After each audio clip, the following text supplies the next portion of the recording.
Hello, this is Yogeshwar 7000 again, and I'm back with another very interesting topic and very important topic in Vedic astrology today. And today we are going to be talking about, like I said, very important subject as to for couples who want to conceive, have a baby, start a family, and are unable to do so.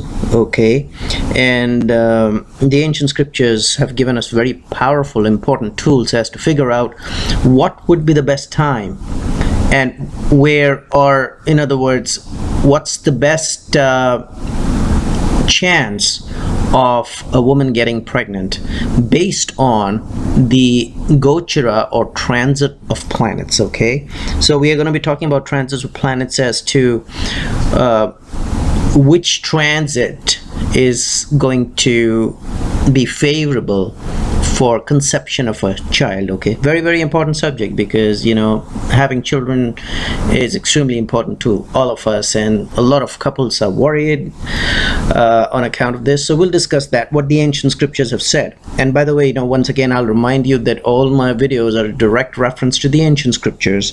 It is not a figment of imagination of any modern day astrologer, so please have firm faith and belief in it.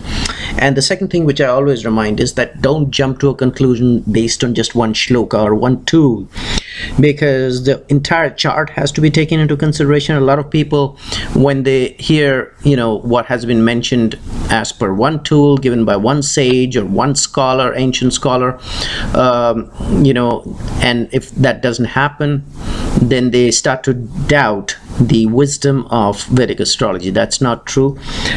You should be careful about that, because the chart has to be studied in totality. What we may be discussing may not be in line with your birth chart. So this is just one of the tool, or one of an indication based on the ancient shlokas and what has been given to us by the ancient scholars and sages. So please, I'm warning you, do not jump to a conclusion. But yes, let's discuss what transits are helpful for conception of a child. Okay, so the ancient scriptures have mentioned, and this is based on just one tool, one shloka. So the shloka is saying that in case Moon and Mars are in their own sign or in their own navamsa while transiting. Once again, in case Moon and Mars both are in their own sign and or in their navamsa. Okay, so it's Moon and Mars. They have to be either in their own sign or now here is or their own navamsas. Okay, then there will be conception in case of a woman. Okay, so this is very clearly mentioned that in case of a woman's chart, if you see the planets are transiting and look at the transits, and in case Mars is transiting in its own sign as per the Rashi chart, and Moon is transiting in its own sign as per the Rashi chart, okay, both have to transit in their own signs, then there will be chances of conception in case of a woman. Or in case they're not transiting in their own sign, if they are transiting in their own navamsa. Okay, look at the navamsa chart, you'll get to know. Both have to transit, Moon and Mars, in case of a woman. Okay, then there will be a good chance of conception. All right, so that's a very powerful indication given to us by the ancient scriptures, and the ancient scriptures are never wrong. Try and test it out on various charts.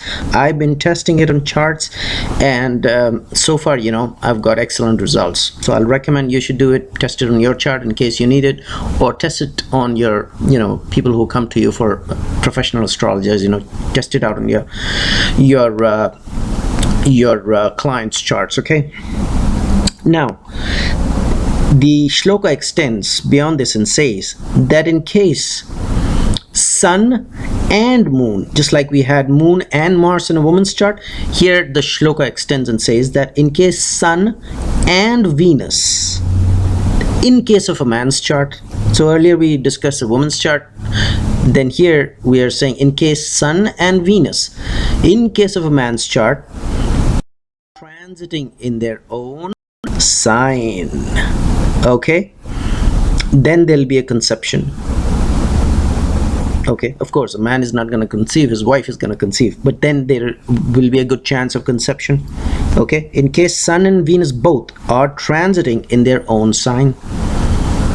Okay, or in case they are not transiting in their own sign, then if both Sun and Venus in a man's chart, in a man's case rather, are transiting in their own Navamsa, both have to do it.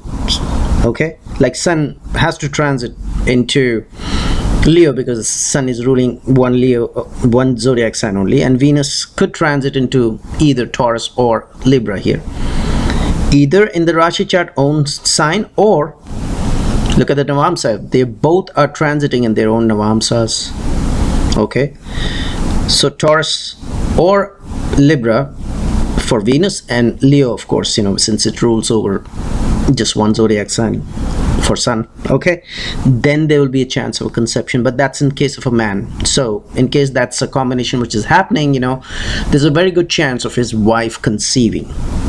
Okay, now the shloka extends further beyond this and says that, okay, if both of these conditions are not happening, in case in either the man's chart or the woman's chart, man primarily, but you can look at the woman's chart also, in case Jupiter is transiting the lagna or the ascendant or any of the trikona or trine house, okay, so either first house, fifth house, or the ninth house, in case Jupiter is transiting in these three houses, in case of a man or a woman, both, primarily man,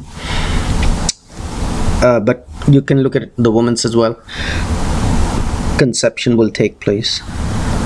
All right, so these are the three conditions based on this shloka, and once again I'm going to warn you, do not jump to any conclusion based on this tool or this shloka only.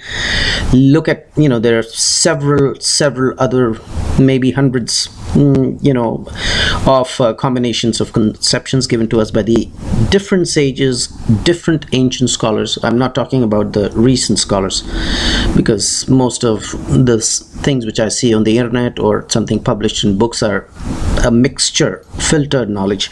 I'm talking about the ancient scholars or the ancient sages, and they've given different tools to determine. This is just one of the tools. If it doesn't happen, don't jump to a conclusion. Try to learn, pick up this knowledge from the ancient scriptures and use it in day-to-day astrology. So the first condition once again was that Moon and Mars both have to transit in their own sign or Navamsha in case of a woman, or the Sun and Venus have to both, Sun and Venus both have to transit in their own sign or in their Navamsas in a man's chart, or based on the man's chart. In case of a man, there will be a chance of conception, you know, and the conception will take place also in case either in a man's or a woman's chart if Jupiter is transiting in the trikona houses or the lagna 1, 5 and 9. If Jupiter transits, then also there'll be a chance of conception. Okay, so but then the main chart has to be seen. So this shloka also qualifies, you know, look at the main chart also, you know, whether there's a chance of conception or not. It's just not based on the transit only. This is in case the main chart promises conception or pregnancy, that's when it has to happen. So look at it from the base, from the point of view of dashas, what dashas are operating. Look at the man's chart, the woman's chart, whether there is a chance of conception or not, and then use this tool, and you can time pregnancy or conception very, very accurately based on this. Okay, and this shloka also extends to say very, very clearly, very, very clearly, that this will not take effect, these planetary conjunctions or placements rather, these planetary placements will not give its effect in case people who are not even virile, okay, if they lack virility, they are not able to produce children, then of course this shloka does not make any sense. The conception or pregnancy is not going to happen. The shloka very clearly qualifies that the given combinations about a woman's chart, a man's chart, and both man's and woman's chart, these three conditions, but qualifies it by saying that this planetary placement will fail to give results in case people are not even virile, they are not able to produce children. They have some kind of a problem where they cannot, or if, I'll extend it further, this is from my side, that or if the main chart, Rashi chart, does not even promise children based on some malefic aspects or conjunctions or placements. Okay, so I hope you enjoyed this video on timing pregnancy and conception based on the shloka given to us by the ancient scriptures. And in the meanwhile, I will recommend subscribe to my channel, check out my website. There is a link below, and I will see you with an interesting topic in Vedic astrology very soon. Goodbye.